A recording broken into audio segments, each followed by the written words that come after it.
खेती विरोधी भारतीय जनता पार्टी की ताकतें आखिर में हार ही गई। आज मोदी जी के अहंकार की हार का दिन है। आज किसान विरोधी भाजपाई और उनके पूंजीपति मित्रों की ताकत की हार का दिन है। आज खेत खलिहान पूंजीपतियों को बेचने के षड्यंत्र की हार का दिन है। और साथियों, आज किसान, मजदूर, मंडी मजदूर और दुकानदार की जीत का दिन है। आज उन 700 से अधिक किसानों की शहादत की जीत का दिन है जिन्होंने दिल्ली की सीमाओं के संयुक्त मोर्चा की। यह जीत है समूचे विपक्ष की, जिन्होंने राहुल गांधी जी के नेतृत्व में किसान संसद में पहुंचकर यह संदेश दिया था कि पूरे देश का विपक्ष बगैर किसी पक्षपात के एक चट्टान की तरह किसान और खेत मजदूर के साथ खड़ा है। साथियों, आज जश्न मनाने का दिन नहीं, आज मोदी जी द्वारा माफी मांगने का दिन है।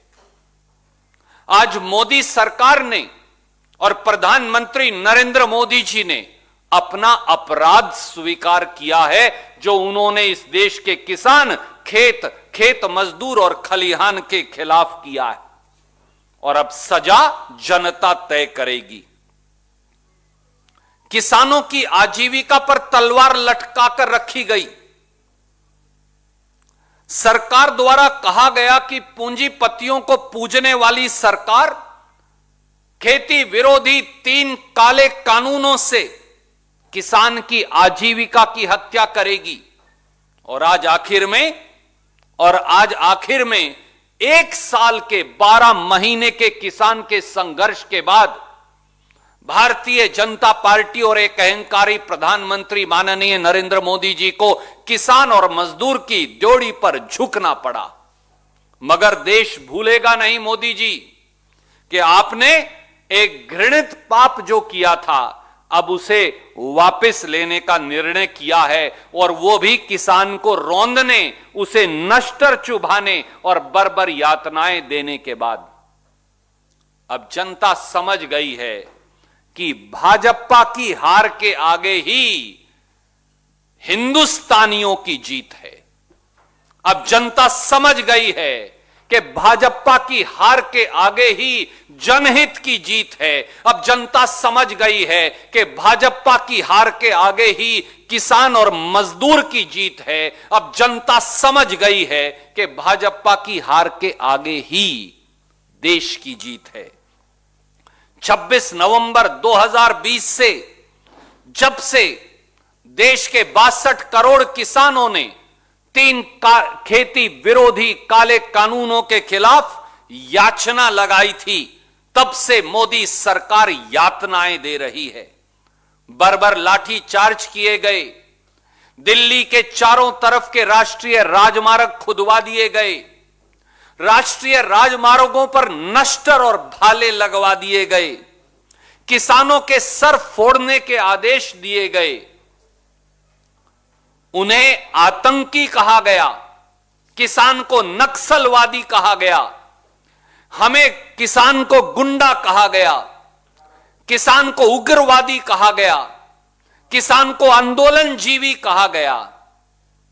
और कुछ गोदी मीडिया के मित्र भी मोदी सरकार के इस प्रचार में शामिल हो गए। 700 से अधिक किसानों को आत्महत्या के लिए मजबूर किया गया, और लखीमपुर खीरी में तो देश के गृह राज्य मंत्री के बेटे और उनके सहयोगियों ने किसानों को अपनी जीपों के टायरों के नीचे रौंद दिया। पर मोदी सरकार ने आज अपना अपराध स्वीकार किया है। अब बारी है किसानों के साथ, मजदूरों के साथ, मेहनत कशों के साथ, इस देश का पेट पालने वाले लोगों के साथ मिलकर अपराध की सजा तय करने की, जो देश की जनता हर हाल में तय करेगी। जनता को अब एक अचूक अस्त्र मिल गया है सरकार को परास्त करने का। जितना श्रेय हमारे किसानों के आंदोलन को जाता है, हमारे किसान भाइयों को जाता है, वहां मोदी सरकार का 5 राज्यों में पंजाब से उत्तर प्रदेश तक हारने के डर को भी जाता है। अब जनता समझ गई है, इसीलिए मैंने कहा कि भाजपा की हार के आगे ही देश की जीत है। पिछले 7 सालों से लगातार मोदी जी और उनके मित्रों ने किसानों का दमन किया। सरकार में आते ही प्रधानमंत्री मोदी जी ने किसान को दिए जाने वाला बोनस बंद कर दिया। प्रांतों को कहा, अगर बोनस दोगे तो न्यूनतम समर्थन मूल्य पर खरीद नहीं होगी। मैं फिर याद कराऊं, पिछले 7 सालों में किसानों के जो उचित मुआवजा अधिकार कानून जो कांग्रेस लाई थी, उसे खत्म करने का षड्यंत्र किया गया। जब उन अध्यादेशों के खिलाफ समूचे विपक्ष राहुल गांधी जी के नेतृत्व में रामलीला ग्राउंड से खेत खलिहान तक लड़ा, तो वो अध्यादेश वापस लेना पड़ा। सुप्रीम कोर्ट में शपथ पत्र दिया कि लागत पर 50% मुनाफा देने का वादा करके सत्ता में आए मोदी जी ने कहा कि लागत पर 50% मुनाफा कभी दिया नहीं जा सकता। प्रधानमंत्री फसल बीमा योजना को प्राइवेट बीमा कंपनी मुनाफा योजना बनाया और 27,000 करोड़ का मुनाफा चंद मुट्ठी भर बीमा कंपनियों को कमवाया। कृषि की लागत 25,000 रुपया हेक्टेयर बढ़ा दी। खेती पर टैक्स लगाकर, खाद पर टैक्स लगाकर, कीटनाशक दवाई पर टैक्स लगाकर, ट्रैक्टर पर टैक्स लगाकर, खेती के उपकरणों पर टैक्स लगाकर और डीजल पर 3 रुपया 56 पैसे से टैक्स 28 रुपया प्रति लीटर बढ़ाकर, और आय दुगनी करने का वादे की बजाय किसान की आय 27 रुपया प्रतिदिन रह गई। काले कानून जो मोदी जी की देन थी और उनके षड्यंत्रकारी पूंजीपति मित्रों की, वो तो आज हार गए। पर 5 सवालों का जवाब हमारा प्रधानमंत्री जी से आज देश के किसानों, देश के खेत मजदूरों, देश के मंडी मजदूरों, देश के मंडी के छोटे छोटे दुकानदारों, उनके पल्लेदारों और गरीबों की ओर से हम मांगते हैं। पहला सवाल, मोदी जी देश को आज ये भी बताइए कि न्यूनतम समर्थन मूल्य किसान को मिले, इसका रोड मैप और रास्ता क्या है। दूसरा सवाल, किसान की आय फरवरी 2022 तक दुगनी करने का वादा किया था, पर एनएसओ भारत सरकार के मुताबिक इन सारे 5 और 6 किसान विरोधी निर्णयों के बाद किसान की औसत आय 27 रुपया प्रतिदिन और किसान के औसत कर्ज 74,000 रुपया हो गया है। तो किसान की आय दुगनी करने का रास्ता क्या है और वो कब तक होगी। तीसरा सवाल, किसान के ईंधन डीजल पर 3 रुपया 56 पैसे प्रति लीटर से 28 रुपया प्रति लीटर एक्साइज ड्यूटी बढ़ाकर किसान की कमर तोड़ने का जो काम किया है, उसे वापस करने का इरादा क्या है। चौथा सवाल, खेती पर जो टैक्स लगाया है, जीएसटी लगाया है, उससे राहत देने का रास्ता क्या है। 5% खाद पर टैक्स लगा दिया, 18% कीटनाशक दवाई पर लगाया, 12% ट्रैक्टर और खेती के उपकरणों पर लगाया। तो खेती को टैक्स से जीएसटी जो लगाया, उससे राहत देने का इरादा क्या है। और पांचवां, सुप्रीम कोर्ट और संसद में कहते हैं किसान की कर्ज मुक्ति का पैसा नहीं, पर आपकी एनएसओ कहती है कि देश का हर किसान 74,000 रुपया कर्ज के औसत कर्ज के नीचे दबा है। तो किसान की कर्ज मुक्ति की मंशा क्या है। इन 5 सवालों का जवाब भी आपसे इस देश के 62 करोड़ अन्नदाता मजदूर, किसान और छोटे छोटे मंडी में काम करने वाले मंडी मजदूर और मंडी के आड़ती दुकानदार मांगते हैं। लगे हाथ इसका जवाब भी प्रधानमंत्री देश को दें, क्योंकि अपराध तय होना है। 700 किसानों के दोषी प्रधानमंत्री नरेंद्र मोदी हैं। आगे आइए मोदी जी, माफी मांगिए देश के किसान से, जिसे आपने पौने 12 महीने तक दिल्ली के सीमाओं पर आपने उन्हें दर दर की ठोकरें खाने को लाखों की संख्या में बिठा रखा था। माफी मांगिए उस अन्नदाता से मोदी जी, जहां उन 700 से अधिक किसान परिवारों से जिन्होंने आपकी हठ धर्मिता के चलते, आपके राजहट के चलते, जिन्होंने अपनी जान की कुर्बानी दिल्ली की सीमाओं पर दे दी। माफी मांगिए मोदी जी लखीमपुर खेड़ी उत्तर प्रदेश के उन किसानों से जिनको आपके गृह राज्य मंत्री के बेटे ने जीप के टायरों के नीचे कुचल डाला। माफी मांगिए मोदी जी उस षड्यंत्र के लिए जो मुट्ठी भर पंज पूंजीपतियों को खेती को बेचने का मोदी जी और भाजपा ने किया था। और माफी मांगिए मोदी जी देश के उस 62 करोड़ अन्नदाता से जिसकी प्रताड़ना आपने की, जिसकी यातना आपने की, जिसे आपने नक्सलवादी और उग्रवादी बताया, जिस किसान और जवान को, जवान जिसका बेटा है और किसान खुद है, जिसको आपने यातनाएं दी और जिसके रास्ते में नश्तर बिछवाए और जिसे खुद के देश की राजधानी में आने पर प्रतिबंध लगाया। आज प्रधानमंत्री जी आपका माफी मांगने का दिन भी है। उम्मीद है कि आज आप इन 5 सवालों का जवाब भी देंगे, आज माफी भी मांगेंगे, क्योंकि जनता अब जान गई है कि भाजपा की हार के आगे ही देश की जीत है। कोई सवाल आप पूछना चाहें तो स्वागत है। Yes please. I will ma'am, just I will take few question, after this question I will.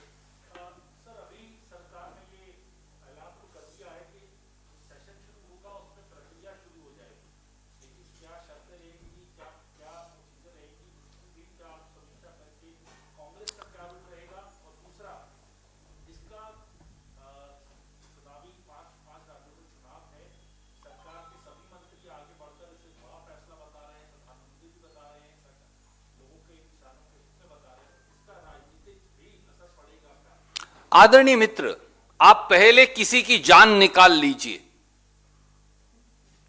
और जब उसके आखिरी सांस आ रहा हो तो फिर उसे कहिए अच्छा अब मैं तुम्हें जीवन दान देता हूं, और फिर कहें कि हमने तो नया जीवन निर्माण कर दिया। ये इसी प्रकार से इस देश के अन्नदाता को यातना किसने दी?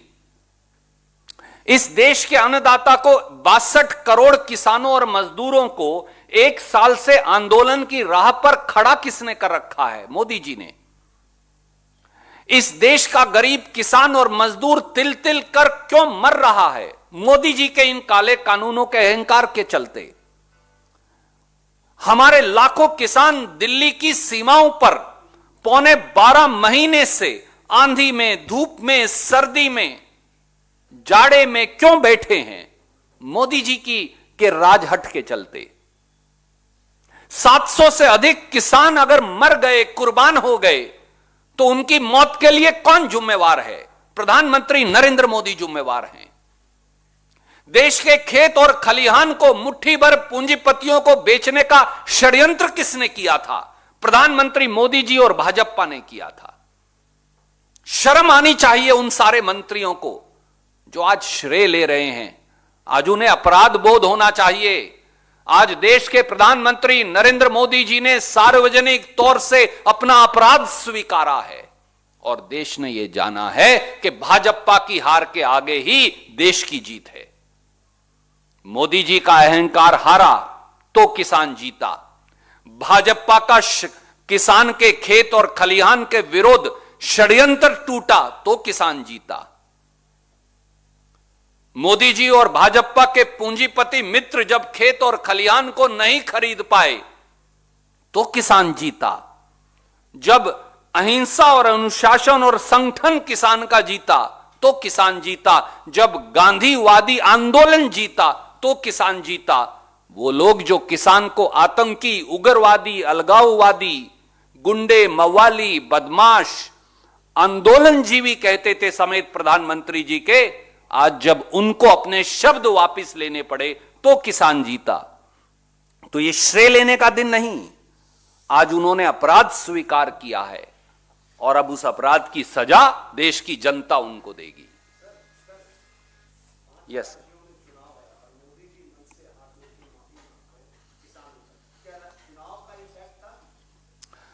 आदरणीय मित्र, उपचुनाव में जो हुआ भाजपा के साथ वो पूरे देश ने देखा। जिस प्रकार से इन काले कानूनों के बाद पूरे देश में जब उपचुनाव हुए तो एक करारी हार का सामना भारतीय जनता पार्टी को करना पड़ा।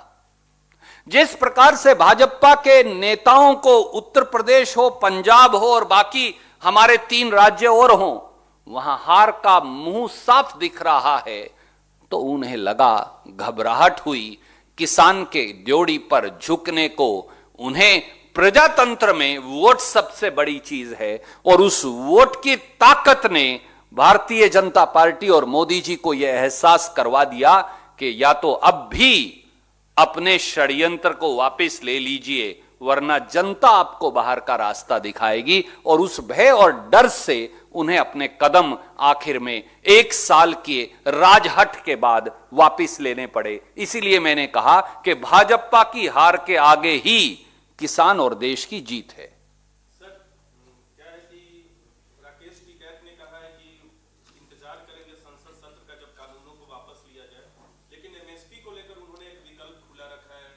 कांग्रेस पार्टी का क्या रुख होगा? क्या आप लोग भी कानूनी गारंटी मांगेंगे एमएसपी पर, क्योंकि उनकी तरफ से अब तक साफ नहीं किया गया है राकेश टिकैत की तरफ? आदरणीय साथी, मैं ये पूछता हूं मोदी जी से आज इस मंच से और देश के किसान की ओर से, और खुद एक किसान हूं इस नाते, मोदी जी, अगर सीबीआई और ईडी के डायरेक्टर का टेन्योर ऑर्डिनेंस से अध्यादेश से आ सकता है, तो 3 काले कानून अध्यादेश से क्यों खत्म नहीं किए जा सकते? उसके लिए संसद के सत्र की इंतजार करने की जरूरत क्या है? क्या भारतीय जनता पार्टी इसमें भी गोलमाल करने वाली है? अगर आप सीबीआई और ईडी के डायरेक्टर का समय बढ़ाने के लिए 14 दिन इंतजार नहीं कर सकते, आप अध्यादेश ले आए। आप अगर किसान का उचित मुआवजा कानून खत्म करना हो तो संसद के सत्र का इंतजार नहीं कर सकते, अध्यादेश ले आते हैं। अगर किसान की खेती पर जीएसटी लगाना हो तो अध्यादेश से ले आते हैं। तो फिर इन काले कानूनों को अध्यादेश से क्यों खत्म नहीं किया जा सकता? सरकार चाहे तो आज अभी मंत्रिमंडल की बैठक बुलाए और खत्म कर दे। यह खेल क्या है मोदी जी? आपकी दाल काली नहीं होती, आपकी पूरी की पूरी आपकी दाल में काला नहीं होता, आपकी पूरी दाल लगातार काली होती है। और इसलिए एक बार फिर किसान का संशय सही है, मजदूर का, मंडी के आड़ती का, छोटे छोटे मंडी मजदूर का संशय सही है कि कहीं इसमें तो एक और षड्यंत्र नहीं। समय बताएगा। पर हम भारतीय राष्ट्रीय कांग्रेस और एक किसान के नाते आज मैं ये पूछता हूं, ईडी और सीबीआई के डायरेक्टर इस देश के 62 करोड़ किसानों से बड़े हैं क्या? उनके लिए अध्यादेश आ सकता है तो 3 काले कानून खत्म करने के लिए अध्यादेश क्यों नहीं आ सकता? और 5 सवाल हमने मोदी जी से किए हैं। उन 5 सवालों का जवाब भी दें, जिसमें पहला सवाल यही है, किसान को एमएसपी देने का रोड मैप और रास्ता क्या है? किसान की आय दुगनी होनी थी, अब 27 रुपया प्रतिदिन औसत आय हो गई। किसान की आय दुगनी होने का रास्ता क्या है? किसान के डीजल पर 3 रुपया 56 पैसे लीटर से एक्साइज ड्यूटी बढ़ाकर जो 28 रुपया लीटर की है, उसे वापस लेने का समय सीमा क्या है? किसान की खेती पर जो जीएसटी टैक्स मोदी जी ने लगाया है, खाद पर, बीज पर, कीटनाशक दवाई पर, ट्रैक्टर पर, उसे वापस लेने की समय सीमा क्या है? और किसान की कर्ज मुक्ति की मंशा क्या है? इनका हाथों हाथ जवाब भी दे दें। Any other questions? सर, बार बार ये अपील पीएम ने की कि अपने घर को किसान लौट जाए। क्या आपको लगता है कि अभी बात पर सच्चे हैं? वो कह रहे हैं कि 15 लाख का भी उन्होंने वादा किया था, लेकिन उनकी बात पर उनको विश्वास। इस देश को अब माननीय नरेंद्र मोदी जी की वचन और बात पर विश्वास नहीं रहा। उन्होंने कहा था अच्छे दिन आएंगे। लोग पिछले दिनों को लौटाने के लिए हाहाकार कर रहे हैं।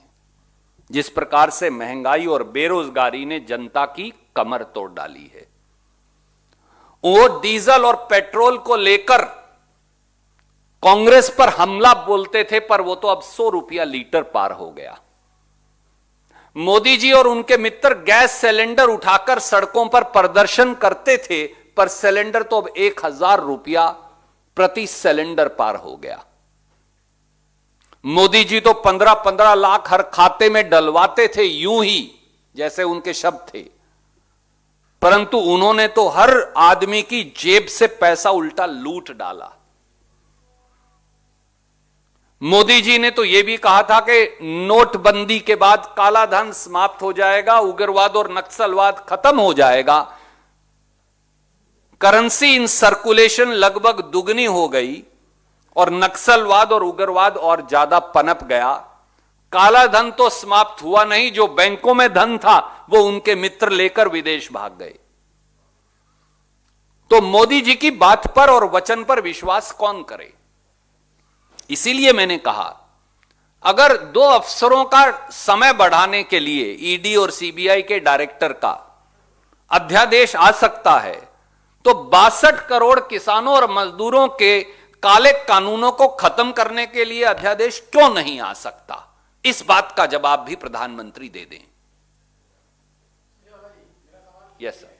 जिस तरह से पहले भी कृषि सुधारों की बात की जाती रही है, अब कानून तो वापस ले लिए हैं, लेकिन बाकी कृषि सुधार आगे चले, इसके लिए कोई कमेटी बनाने की मांग भी आप सरकार से करेंगे कि कैसे कृषि सुधारों को आगे बढ़ाया जाए? देखिए, कृषि, पहले तो यह जान लीजिए कि कृषि एक प्रांतीय सब्जेक्ट है, केंद्र का विषय नहीं।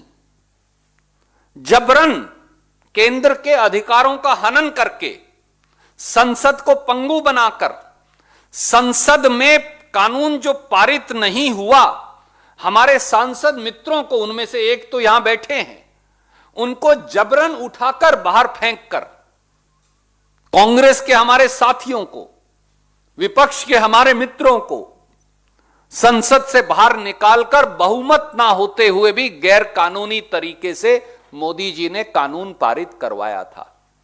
जब तक सब प्रांतों की राय ना हो, कृषि में सुधार होना चाहिए, यह सच है, पर उस सुधार की शुरुआत मोदी जी को अपने अंदर झांक कर करनी पड़ेगी। पहला सुधार, मोदी जी आपने 25,000 रुपया प्रति हेक्टेयर खेती की कीमत बढ़ा दी, उसे कम करिए। दूसरा सुधार, डीजल पर 3 रुपया 56 पैसे लीटर कांग्रेस के समय में टैक्स था, अब मोदी जी 28 रुपया लीटर टैक्स लेते हैं, उसमें सुधार करिए। प्रधानमंत्री फसल बीमा योजना किसान की बजाय प्राइवेट बीमा कंपनी मुनाफा योजना बन गई और उन्होंने 28,000 करोड़ रुपया किसान की बजाय खुद ने कमा लिया, उसमें सुधार करिए। किसान आज कर्ज के नीचे दबा है। सोनिया गांधी जी ने, डॉक्टर मनमोहन सिंह जी ने, कांग्रेस की सरकार ने 72,000 करोड़ रुपए का कर्ज माफ किया था। आप ये कहते हैं संसद और सुप्रीम कोर्ट में किसान का कर्ज माफ नहीं हो सकता। अगर चंद उद्योगपतियों का 9 लाख करोड़ रुपया माफ हो सकता है, तो इस देश के किसान का क्यों नहीं? इसमें सुधार कीजिए, इसमें सुधार कीजिए कि किसान की आय दुगनी कब और कैसे होगी और उसे एमएसपी कैसे मिलेगा। आज गुरुपूरब का पवित्र दिन है, आज गुरु नानक जी का दिन है। आज तो कम से कम सच बोलिए, नहीं तो आपको ईश्वर भी कभी माफ नहीं करेगा। Thank you sir.